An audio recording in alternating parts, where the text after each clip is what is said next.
you know, y'all kind of ruined it. I had a joke planned about how I haven't seen this many people disappointed when I got on stage since my baptism. Can't do that now, I guess. Catholic, thanks for asking. Now, the town I grew up in was so redneck that the Catholic Church, which was one of 5 churches, was the least homophobic place in the town. And if that's the case, that's kind of an issue. It was a weird position. It was technically a suburb of Columbus, but at the same time, it was too rural to be considered anything other than a redneck haven. So you had half depressed, My Chemical Romance suburban kids, right? Like, God, I wish I were dead. And then you got half rednecks who don't know what they're talking about and are just constantly drunk. Like, we had a kid get carted out of our biology class because he got alcohol poisoning in the middle of class because he brought 2 water bottles full of vodka with him. And it's like, dude, obviously you wait till lunch for that shit. You never drink on an empty stomach. It was an interesting childhood. Tractors on the streets were common. The police would have done something about it, but like the last one hadn't gotten up since '72, or I was like, we just leave him be. It's fine. Took out a lot of vacation days though. The only minority we had in the police force was a ginger. Our town was so white. The official statistic, given goes to our principal, by the way, which is weird. At an anti-bullying seminar, which was even weirder, was 96.4% white, which kind of alienates the 3.6% he was trying to keep safe. It's like, way to go, chief, now they're scared. It's like, shit, I didn't know that outnumbered us by that much. Fuck.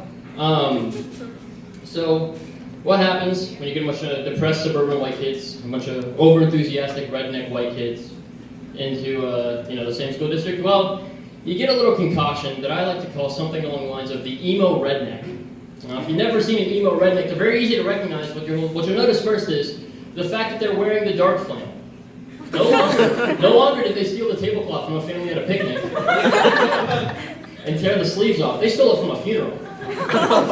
They stole it off the catering table at a funeral for somebody. Most likely, somebody who is not Lutheran or Protestant. And just cut the sleeves off. They sit in their trucks and they listen to sad country, mostly Johnny Cash post-heroin addiction. Like, listen to it like, I hurt myself today. And they're just like, yeah, you did, Johnny. You didn't have to do it. You didn't have to put the needle in, Johnny. Just crying, It's the saddest thing when you see an emo redneck crying in their truck, because it's just like, dude, you realize that like 95% of the people at this store are selling opiates, right? Get happy.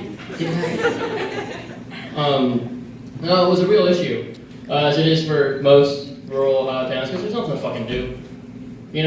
Back in the old days, you might have drag race or something, like rile up the cops a little bit and escape. Cops haven't done anything since 1972, so you can't do that.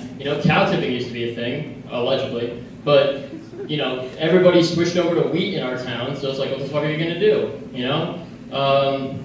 I guess there is hunting, but at some point, a redneck will just get bored of shooting the same deer over and over again and selling the venison at Kroger, which happens sometimes. And they'll be like, well, I mean, you don't need both legs, do we? So you always have to watch out for the guy walking into the Kroger with the AR-15 on his back and a Glock at his hip, is like rolling in like there's a new sheriff in town, and he's like, bitch, ain't been a new sheriff in town since '72. How many times do we have to tell you this? Stop it. Walks in, like, I got some venison in the bed of my truck. I just shot it, it's fresh. And everybody's like, well, where's the bed of your truck been? He's like, I only transport like the finest of dead animals, Rednecks.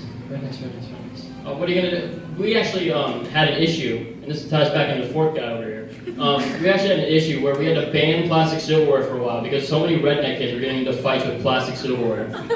Like trying to stab each other with the knives and shit, like gouge each other's eyes out with the spoons, poke them with the forks, and it's shitty plastic. So it's like just bending. It's not working at all.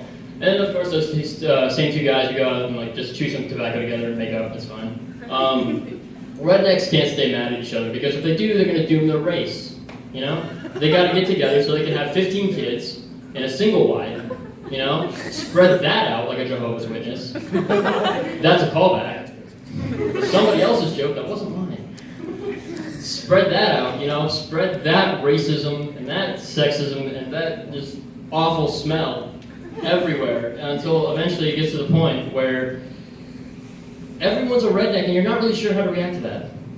It gets to the point where everybody you meet starts talking about how Obama was Satan. You're just like, guys, I don't think he was.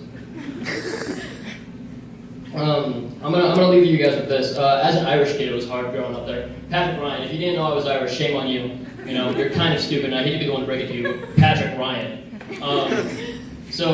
Growing up as an Irish kid in that town wasn't fun, because like I said, it was like a bunch of Protestant Lutheran rednecks. Not too fond of foreigners, which apparently I am. Didn't know that, second generation American. Apparently doesn't count.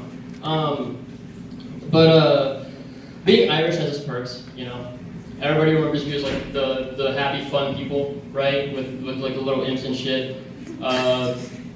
Every time somebody says, I was born in the wrong generation, you're just like, no, I was born in the wrong generation because I want to die, and if I were at 1870, I could just by saying, top of the morning to you, and anybody in New York?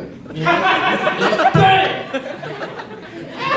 That's what you get for growing potatoes. You're not Scottish. That's another perk. The only downside that I